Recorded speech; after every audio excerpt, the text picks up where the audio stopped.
स्वागत है आप सभी का संकल्प परीक्षा पर। बीपीएससी प्रीवियस ईयर सीरीज में आज की नेक्स्ट वीडियो होने वाली है। इससे पहले भी मैंने प्रीवियस ईयर के पेपर कराए हुए हैं, तो आप चैनल पे जाके जरूर देख लीजिएगा, आपके एग्जाम के लिए बहुत ही ज़्यादा महत्वपूर्ण होगी। तो चलिए करते हैं हमारा पहला क्वेश्चन। भारतीय राष्ट्रीय कांग्रेस ने निम्नलिखित में से किस गोलमेज सम्मेलन में भाग नहीं लिया? पहला और तीसरा, तीसरा और चौथा, या इनमें से कोई नहीं? तो ऑप्शन नंबर बी आपका करेक्ट हो जाएगा। पहला और तीसरा था जिसमें भारतीय राष्ट्रीय कांग्रेस ने भाग नहीं लिया था। भारतीय राष्ट्रीय कांग्रेस ने किसमें? पहले और तीसरे गोलमेज सम्मेलन में भाग नहीं लिया। गोलमेज सम्मेलन 1930 से 32 के दौरान ब्रिटिश सरकार में संवैधानिक सुधारों पर चर्चा करने के लिए ये लेबर पार्टी के नेतृत्व वाली ब्रिटिश सरकार द्वारा आयोजित 3 सम्मेलनों की एक श्रृंखला थी।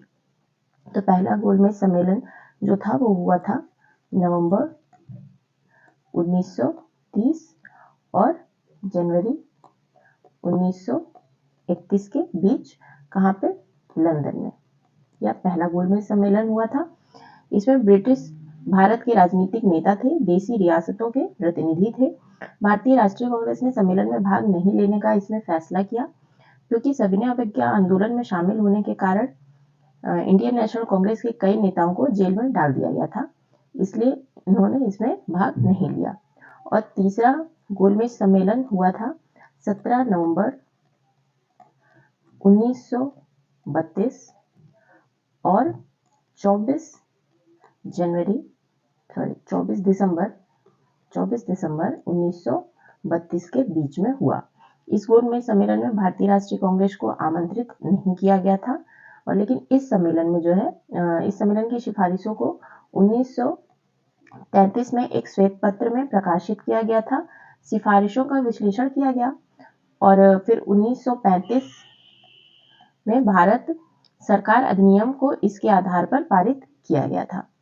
और आपका एक गोलमेज सम्मेलन रह जाता है, वो है दूसरा गोलमेज सम्मेलन जिसमें भारतीय राष्ट्रीय कांग्रेस ने भाग लिया था।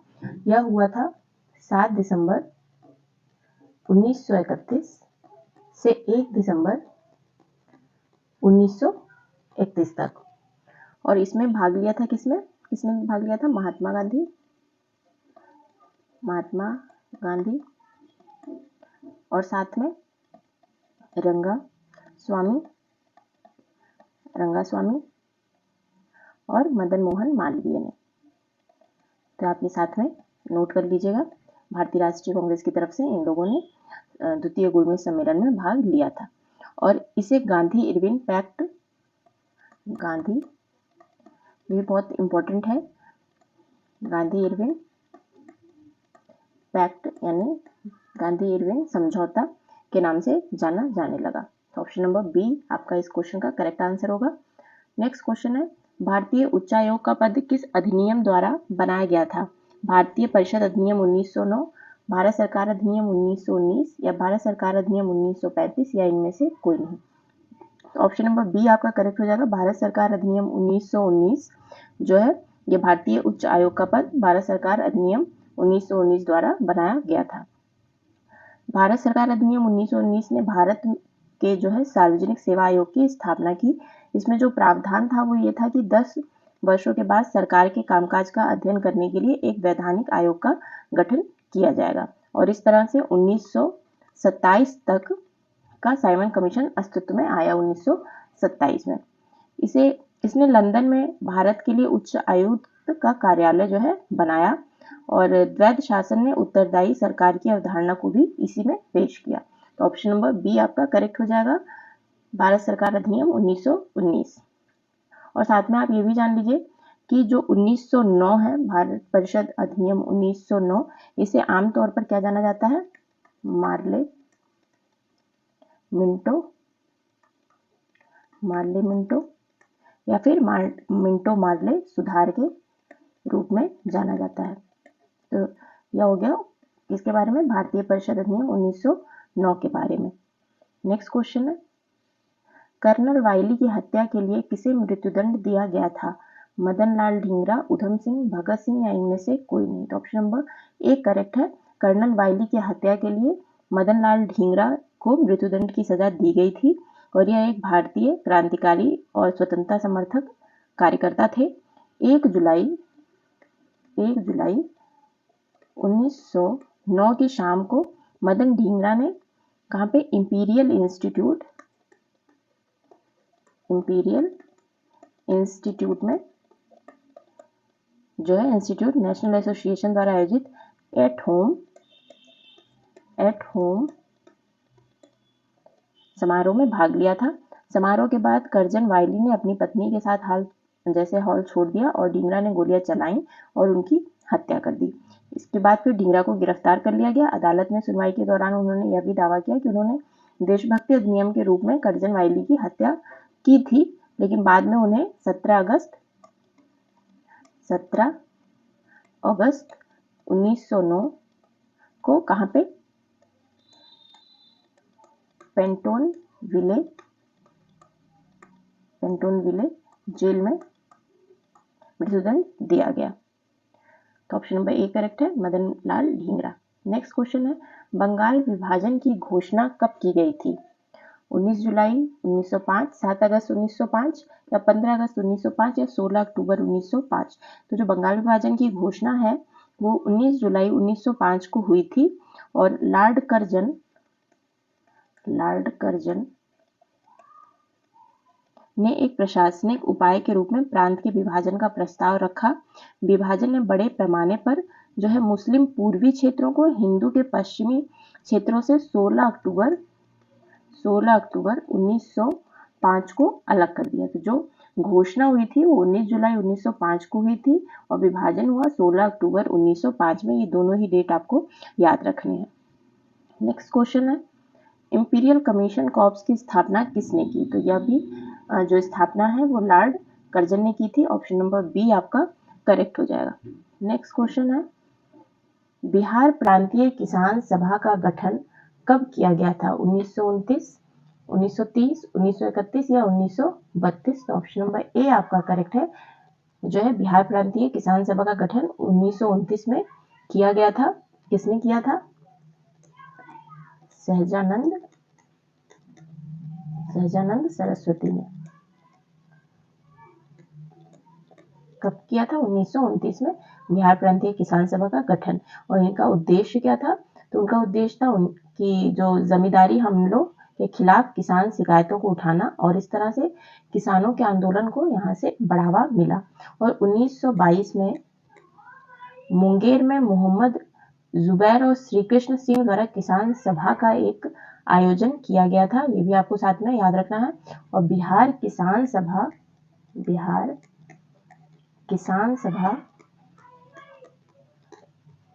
जो है का गठन हुआ था कब? 1933 में।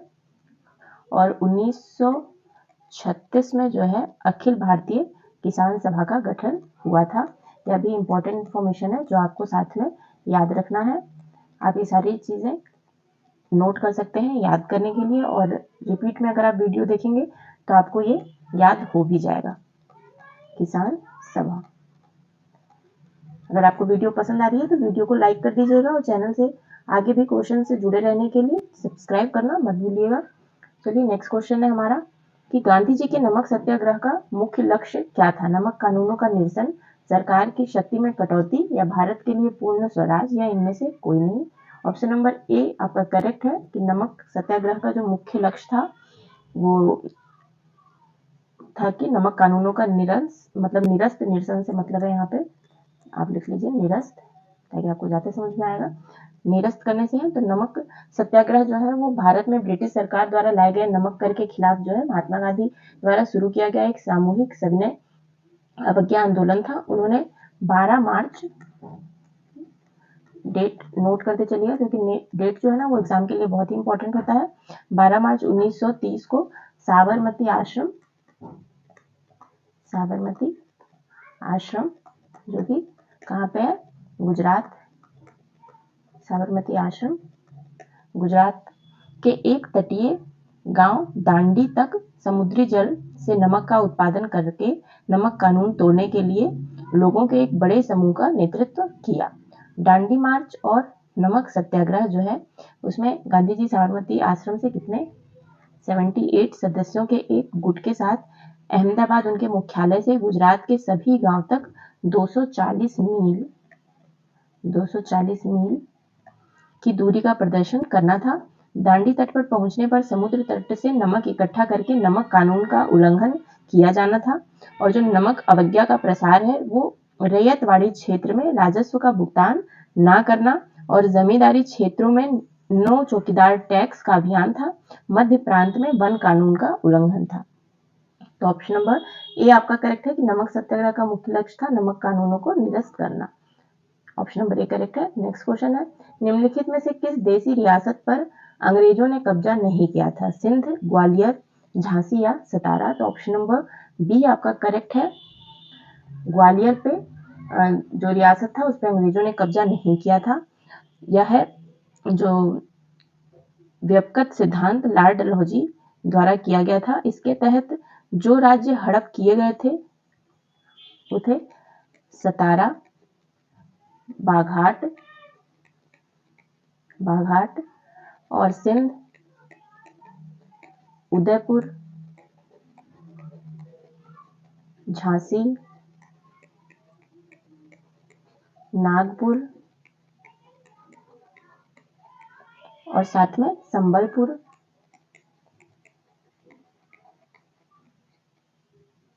तो इसमें जो है यह लॉर्ड डलहौजी द्वारा यह राज्य हड़प लिए गए थे लेकिन ग्वालियर पर अंग्रेज कब्जा नहीं कर पाए थे।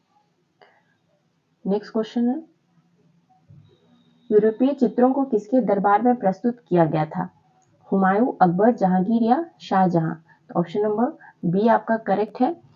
इसमें यूरोपीय चित्रों को अकबर के दरबार में प्रस्तुत किया गया था।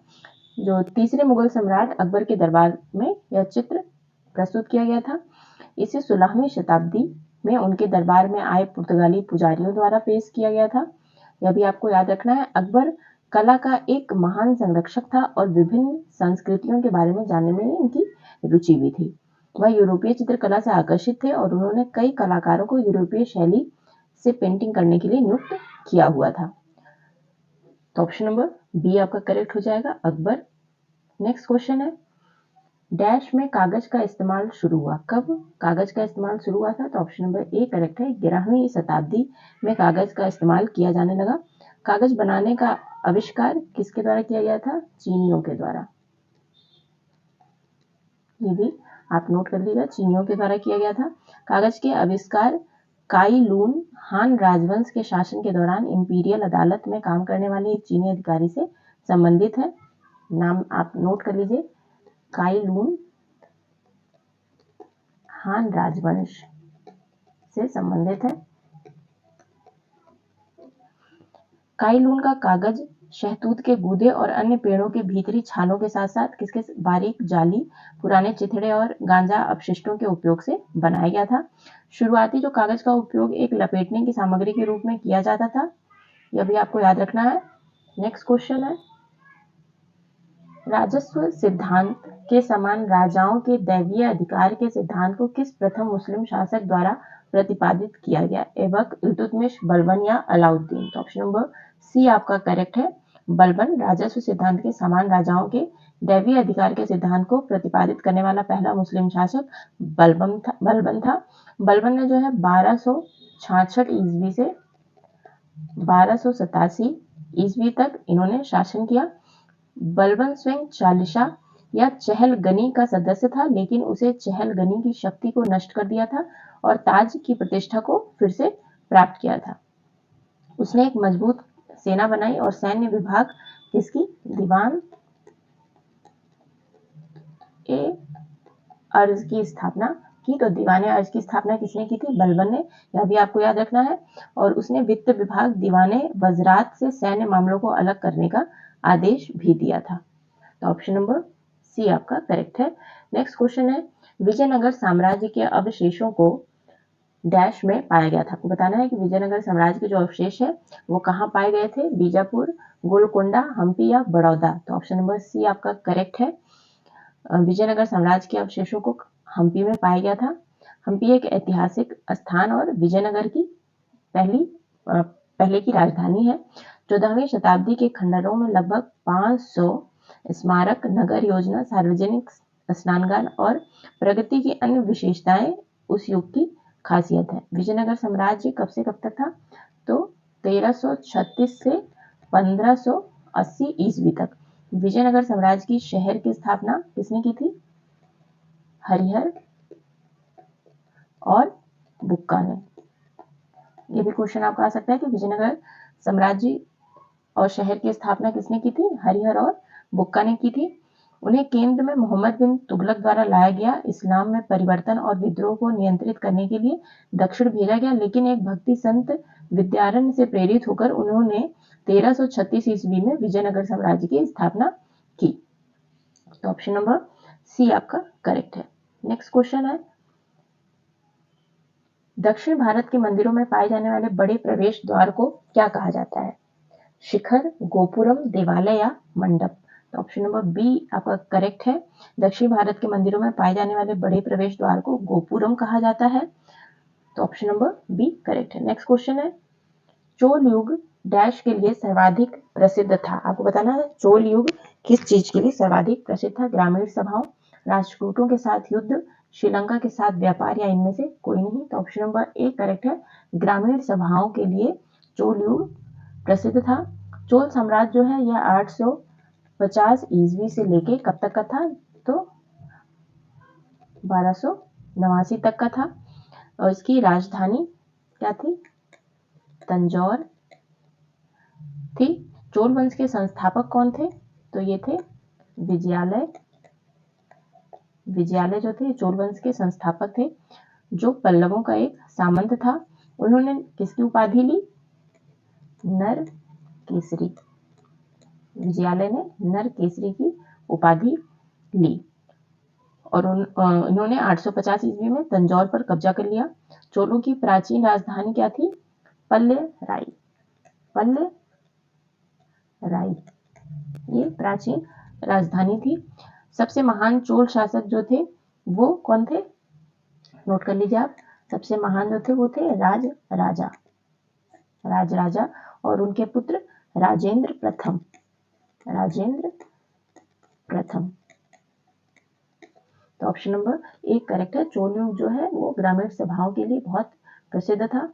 नेक्स्ट क्वेश्चन है, भारत के किन देशों के साथ असैन्य परमाणु सहयोग पर एक त्रिपक्षीय समझौता ज्ञापन पर हस्ताक्षर किए हैं?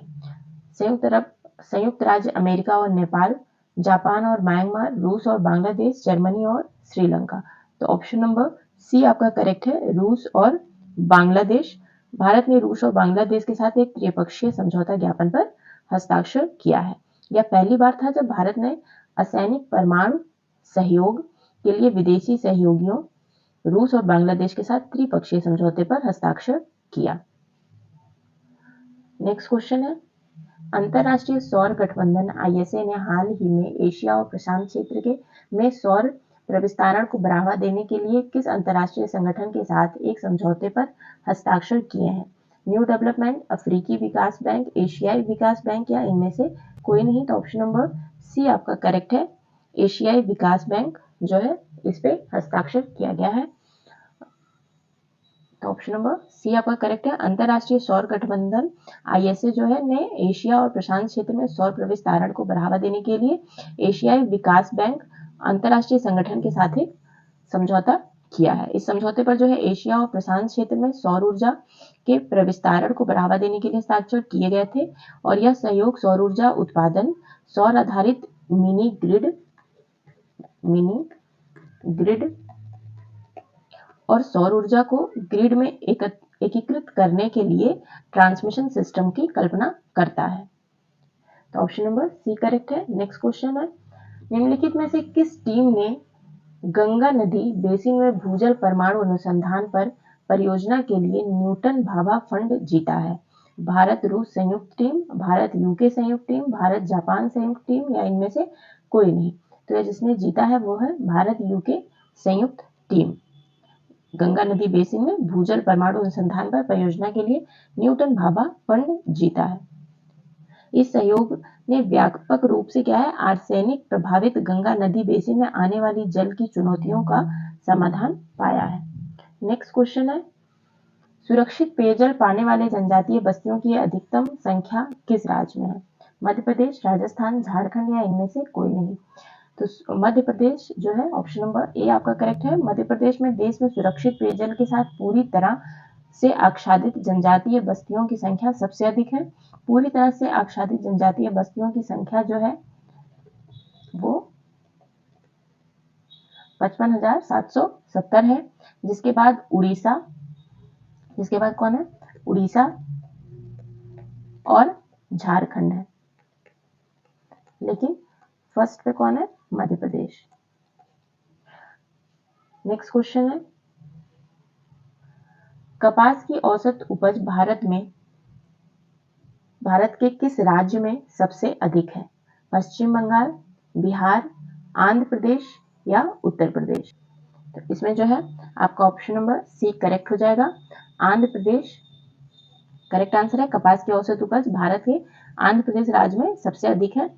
2017 और 18 के आंकड़े कहते हैं कि जो आंध्र प्रदेश कपास की 686 किलोग्राम हेक्टेयर उपज के साथ सूची में सबसे ऊपर है। तो ये आपको याद रखना है। कपास सबसे महत्वपूर्ण नकदी फसलों में से एक है और कुल वैश्विक फाइबर उत्पादन का लगभग कितना परसेंट है? 25% है।